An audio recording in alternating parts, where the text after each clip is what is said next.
ক'বনে? নময়তি ইতি নাম, যি শব্দ শুনিলে অন্তৰখন দ্ৰৱীভূত হৈ পৰে, মনটো নমনীয় হৈ পৰে, সেই দৌৰ খাই যায়, সেই হৈছে নাম। এই নাম হৈছে ভগৱত নাম। ভগৱন্তৰ নাম লোৱাৰ লগে লগে বিশেষকৈ মানুহৰ তনু মন প্ৰাণ ৰোমাঞ্চিত হ'ব পাৰে। এই নামৰ স্বৰূপৰ কথা এইদৰে কোৱা হৈছে, নাম নাদৰূপম পৰম জ্যোতি, নাদৰূপী স্বয়ং হৰি। যি নাদ শব্দ ব্ৰহ্ম, সেই নাম, সেই নামেই হৈছে পৰম জ্যোতি, আৰু সেই নাদ ব্ৰহ্ম শব্দ ব্ৰহ্ম তথা নামেই হৈছে স্বয়ং হৰি। সেয়ে নাম আৰু নামেৰ মাজত পাৰ্থক্য নাই। য'তেই নাম থাকে তাতেই নামেই থাকে। আৰু সেই কথাকে আমাৰ মহাপুৰুষ শ্ৰীমন্ত শংকৰদেৱ গুৰুজনাই এইদৰে উল্লেখ কৰি থৈ গৈছে, আপোনাৰ নামৰ সংগ নচাৰন্ত হৰি, যে নাম সেই হৰি জানা নিষ্ঠ কৰি। অসমত আমাৰ সামাজিক পৰম্পৰা অনুসৰি বিভিন্ন প্ৰকাৰৰ নাম আছে। আমি ভগৱন্তৰ তেনেকৈ আনুষ্ঠানিকতাৰে নাম লওঁ। বিশেষকৈ আমি 5টা প্ৰসং নামৰ অন্তৰ্ভুক্ত বুলি ক'ব খোজোঁ। মানস, নিবিড়, বীৰ, উপাংগ, উৎসৱ। ইয়াৰ ভিতৰত পালনাম নিবিড় প্ৰসং। প্ৰথমতে পালনাম আৰম্ভ কৰিছিলে আৰ্হি স্বৰূপে ব্ৰহ্মাই, তাৰপিছত বিষ্ণুৱে, তাৰপিছত শিৱ। যেতিয়া ব্ৰহ্মক পাবৰ কাৰণে পালে যি শব্দ উচ্চাৰণ কৰিছিলে, মন্ত্ৰ উচ্চাৰণ কৰিছিলে ব্ৰহ্মাই, সেই আছিল পালনামৰ আৰ্হি, যাক আমি ব্ৰহ্মপাল বুলি কওঁ। আৰু বিষ্ণুৱে যিদৰে ব্ৰহ্মক পাবৰ কাৰণে পালে নাম উচ্চাৰণ কৰিছিল, সেই আছিল বিষ্ণুপাল।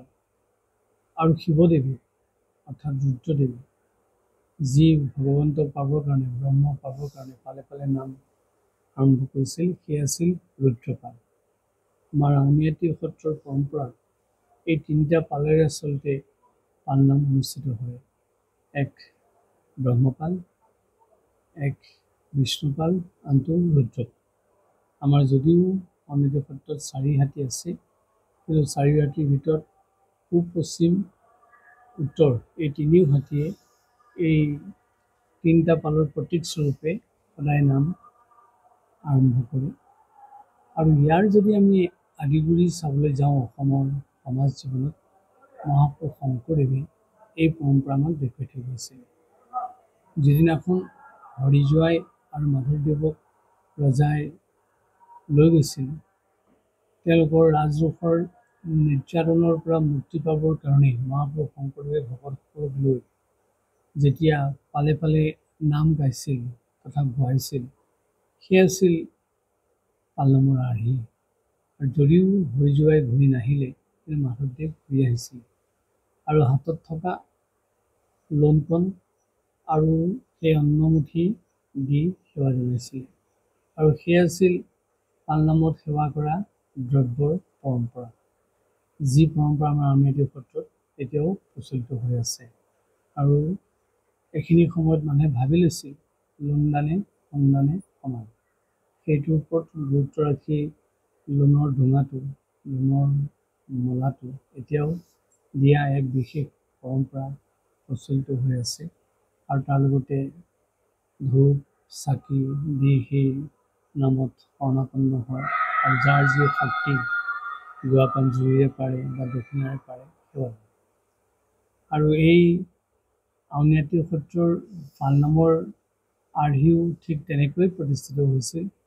আউনীআটী সত্ৰৰ দ্বিতীয় সত্ৰাধিকাৰ কেশৱদেৱ গোসাঁই চন্দ্ৰ যেতিয়া ৰাজৰোষত পৰি শদিয়াৰ হাতীত পলাই আছিলে, তেখেতৰ শুভ মুক্তিৰ কাৰণেই তেতিয়া সত্ৰত থকা সত্ৰস্থসকলে তেখেতৰ শুভ প্ৰত্যাৱৰ্তনৰ বাবে পালে নাম গাইছিল।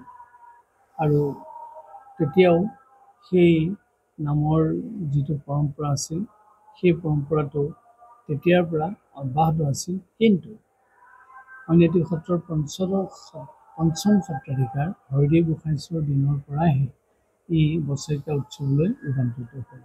আৰু সেইকাৰণে ইয়াত কোনো তিথি বাৰৰ কথা নাথাকে।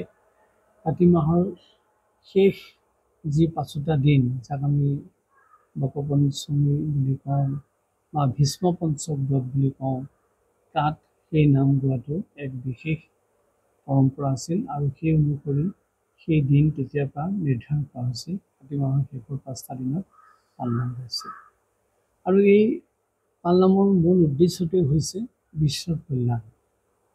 সকলোৰে কেনেকৈ শান্তিৰে থাকে, সকলোৱে কেনেকৈ সুখেৰে থাকে, সেইটোৱেই হৈছে আউনীআটী সত্ৰৰ পালনামৰ লক্ষ্য।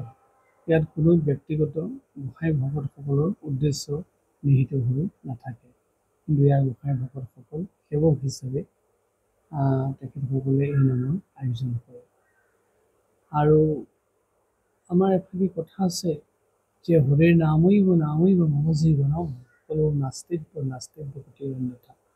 বিশেষকৈ কলিযুগত যি হৰিনাম ল'ব বা হৰিনামক মূল মন্ত্ৰস্বৰূপে গ্ৰহণ কৰিব, তেওঁ গতি পোৱাটো নিশ্চিত। হয়, ধন টকা পইচা ঐশ্বৰ্য সম্পদে আমাক স্বচ্ছলতা দিব পাৰে, সাময়িক সুখ দিব পাৰে, কিন্তু আমাৰ প্ৰকৃত পৰমাৰ্থিক গতি দিব পাৰে নামে। সেইকাৰণে পালনামৰ যোগেদি আমাৰ গোসাঁই ভকতসকলে বা ইয়াৰ সভাকান্তিসকলে সেইটো বিশ্বাস কৰে যে এই নামৰ যোগেদি আমি অন্ততঃ তাৰিব পাৰিম, আমি কল্যাণ লাভ কৰিম, আমাৰ গতি নিশ্চিত হ'ব। আৰু এষাৰ কথা এইদৰে কোৱা হৈছে যে যো স্মৰন্তু স্মাৰয়ন্তু হৰিৰ নাম্না কলো যুগে তেঅপি ধন্যা তেঅপি পূজ্যা তে যান্তি পৰমগতি। যি কলিযুগত হৰিনাম উচ্চাৰণ কৰে আৰু লোৱাত সহায় কৰি দিয়ে, এই উভয়ে বোলে সমাজৰ পূজ্য আদৰণীয় ব্যক্তিৰূপে পৰিচিত হয়। আৰু কেৱল সেয়ে নহয়, তেওঁলোকে পৰমগতি লাভ কৰে। গতিকে আমাৰ নামত এনে বিশ্বাস জড়িত হৈ আছে। আৰু আমি ক্ৰমে ক্ৰমে দেখা পাইছোঁ এই পালনাম এতিয়া কেৱল এটা আধ্যাত্মিক অনুষ্ঠানতে ই ক্ষান্ত হৈ থকা নাই, ই এটা ডাঙৰ উৎসৱলৈ ৰূপান্তৰিত হৈছে। আৰু ই এটা মেলামুখী পৰিৱেশলৈও পৰ্যবেক্ষিত হৈছে। আপোনাসকলে নিশ্চয় লক্ষ্য কৰিছে বাহিৰত ইয়াৰ যিটো মেলামুখী পৰিৱেশ, এইটোৱে আচলতে এই পালনামৰ বৰ্ণাঢ্য ৰূপটো এতিয়া বিকশাই তুলিছে। সেই পালনাম এতিয়া কেৱল আউনীআটী সত্ৰ হৈ থকা নাই, গোটেই অসমত তথা এই পালনামক ভালপোৱা নামপ্ৰেমী ৰাইজৰ কাৰণে এটা উৎসৰ্গিত অনুষ্ঠানলৈ ৰূপান্তৰিত হৈছে। আৰু এই কথা ক'বই লাগিব, কেৱল অসমৰ লোকসকলে ইয়াত ভাগ লোৱা নহয়, এতিয়া বিদেশৰো বিভিন্ন ঠাইৰ লোকসকলে আহি ইয়াত সেৱা লয়। তেওঁলোকে মৰ্মাৰ্থ যিয়েই উপলব্ধি নকৰক, কিন্তু ইয়াত সেৱা লৈ শান্তি অনুভৱ কৰে। এয়া প্ৰকৃতাৰ্থৰ শান্তিৰ নিকেতন, শান্তিৰ ক্ষেত্ৰ। আৰু এইবাৰ পালনামৰ লগত আমাৰ দুটা উৎসৱ সংলগ্ন হ'ল। অহা কালিলৈ অৰ্থাৎ 26 কাতিত আমি যিটো ডাঙৰ একাদশী বুলি কওঁ, উত্থান একাদশী, যিটো ভগৱান কৃষ্ণই শয়নৰ পৰা উঠিয়েই ৰাস ত্যাগ কৰিছে, সেই উত্থান একাদশীটো কাইলৈ পৰিছে। সেইকাৰণে আমাৰ কাইলৈ পালনাম বন্ধ থাকিব। আৰু আকৌ 27, 28, 29 একেৰাহে পালনাম অনুষ্ঠিত হ'ব। বিশেষকৈ 29 তাৰিখে দিনে ৰাতিয়ে হ'ব। আৰু সেইদিনাখন ৰাস পূৰ্ণিমা পৰিছে যদিও আমাৰ সেইদিনাখন ৰাস পূৰ্ণিমাৰ পূজা হ'ব, কিন্তু আমাৰ 30 কাতিৰ সামৰণিৰ দিনাহে নাম সামৰণি উৎসৱ হ'ব আৰু লগে লগে ৰাস উৎসৱ পালন হ'ব। আৰু সেইদিনাখন ৰাতিলৈ আমাৰ মঞ্চত আমি সকলোৱে দেখাকৈ ৰাস অভিনয় অনুষ্ঠিত কৰিম।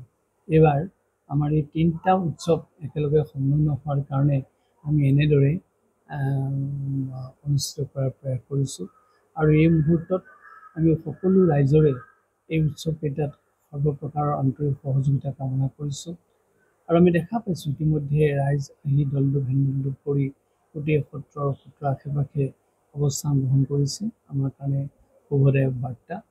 আৰু আমি এই মুহূৰ্তত স্থূল বৈকুণ্ঠস্বৰূপ এই নামৰ থলীৰ পৰা সকলো নামপ্ৰেমী ৰাইজলৈ, ৰাসপ্ৰেমী ৰাইজলৈ আমাৰ আন্তৰিক শুভেচ্ছা আমি জ্ঞাপন কৰিছোঁ।